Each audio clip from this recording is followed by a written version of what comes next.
Sock it to me? How did this happen? This moment is a trivia question, a history book staple, but I never really knew what it meant. See, Richard Burton has nothing to gain by coming on our show. Well, now, I wouldn't say that. Look what it did for Richard Nixon. On September 16th, 1968, Richard Nixon did a cameo on Laugh-In, and supposedly he changed American politics. But I think that to understand it, you need a lot more context. You need to know what this show actually was, the forgotten truth about how Nixon ended up there, and only then can you figure out what happened when Richard Nixon decided to say, Sock it to me? I think we're good now. Hi there. Okay, so I think the first question is, what the heck was Laugh-In? I mean, I know that Nixon appeared on Laugh-In, but I didn't really know what Laugh-In was. The following program is brought to you in living color on NBC. Rowan and Martin's Laugh-In.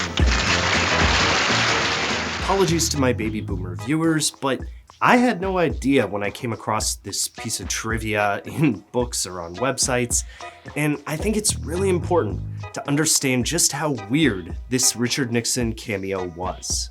And let me tell you, Laugh-In was freaking weird.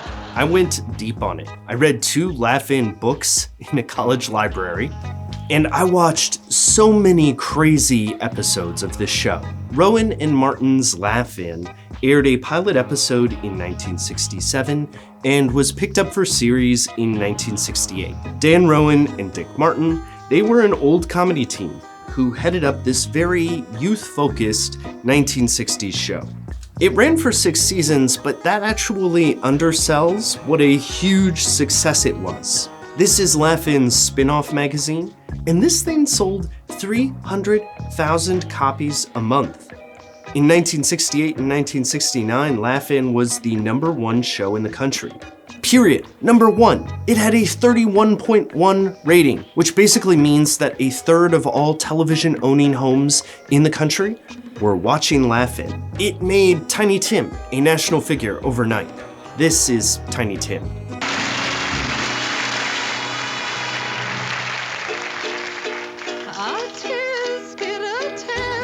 It was so popular that Reverend Billy Graham showed up on this deeply irreverent show. Well, I'm very happy to be here, Dan. As a matter of fact, many of my people advised me to come on tonight because they said this show didn't have a prayer. So that's the popularity. Let's talk about the content. I forgot. Huh?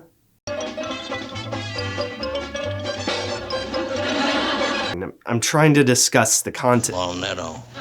Those are all real cutaway gags from Laugh-In, and they had exactly as much context as I gave them. It consisted of incredibly short scenes that didn't necessarily relate to each other, and a Family Guy cutaway would be right at home on Laugh-In. And so what's the content actually like? Politically, Laugh-In was most frequently compared with The Smothers Brothers Comedy Hour. They were both variety shows, but I find it kind of helpful to imagine the difference between, say, Jimmy Fallon and Stephen Colbert. They're both willing to make political jokes about, like, Donald Trump or whatever, but you would only call Colbert political, and it would be the same for the Smothers Brothers. In the middle of all that is Sock It to Me. Basically, this is what would happen. And so all of that is key to understanding just how weird it is that Richard Nixon ended up being in a Laugh-In cutaway. But the even more interesting thing is how it came together. Can we do a little dialogue scene between one Phil and the other Phil? I don't have any funny variety show style jokes, so can you just say that's Rich? Oh, that's Rich.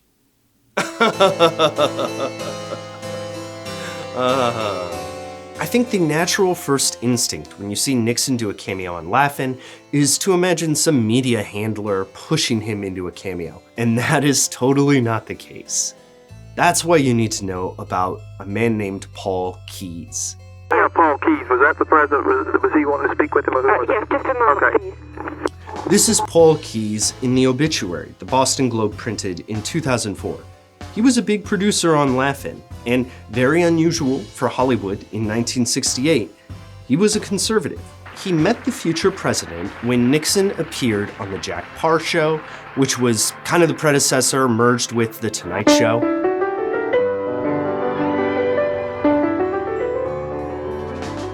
From there, Nixon and Keyes became actually really close friends. Like, really close. The Nixon tapes happened after Nixon's Laugh-In appearance, but it shows how close they stayed. Sir? Hello? Yes, sir. Paul? Yes, sir. Well, how did your program rate? Well, we beat everything in sight. And look, this article shows that they vacationed in the Bahamas together. They went on fishing vacations together. For a decade at least, Keyes served as Nixon's entree to Hollywood, and his ad hoc media advisor, and his close friend, and eventually he was on the Nixon payroll. Keyes even got comedian Jackie Gleason to endorse Nixon. Our country needs Dick Nixon. Now, Keyes-Nixon ties weren't harmless to the show. Later on, star Lily Tomlin said that she left in part because the Laugh-In-Nixon connection was too strong for her political views.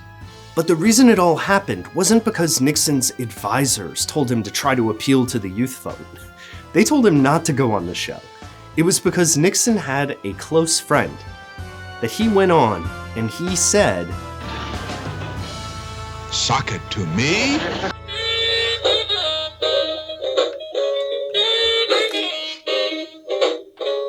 he still barely works. I started researching this video because I made a video about Bill Clinton's appearance on Arsenio where he played the saxophone, and I realized I knew nothing about Laugh-In. Now I know how truly radical it was, for a couple of reasons.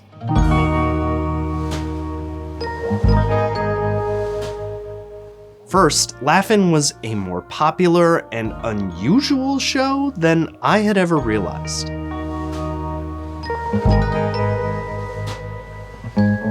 And second, I think what we call the start of celebrity presidential politics, it's misunderstood. You always have a job with us on the joke wall. Okay, I think we'd like to imagine big changes in media and politics as being super calculated evolutions, but sometimes they can just be personal flights of fancy. Okay, well, you deserve a lot of credit. Thank you, sir. I love you. Thank you.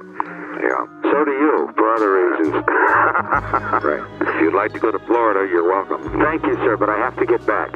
Okay, boy. Thank you. Thank you for all you did. Thank you, sir.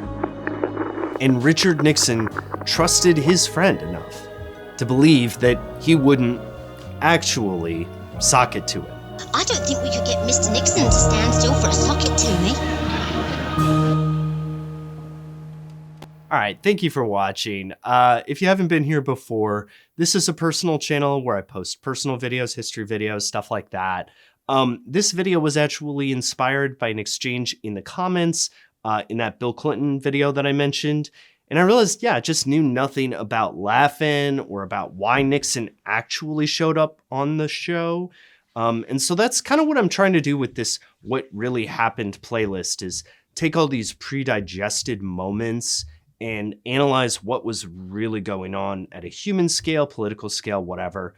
So if you have any ideas for stuff that I should look at for that, I'd love to know in the comments.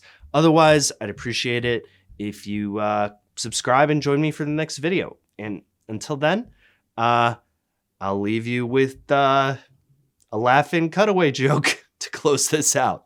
Peter Sellers.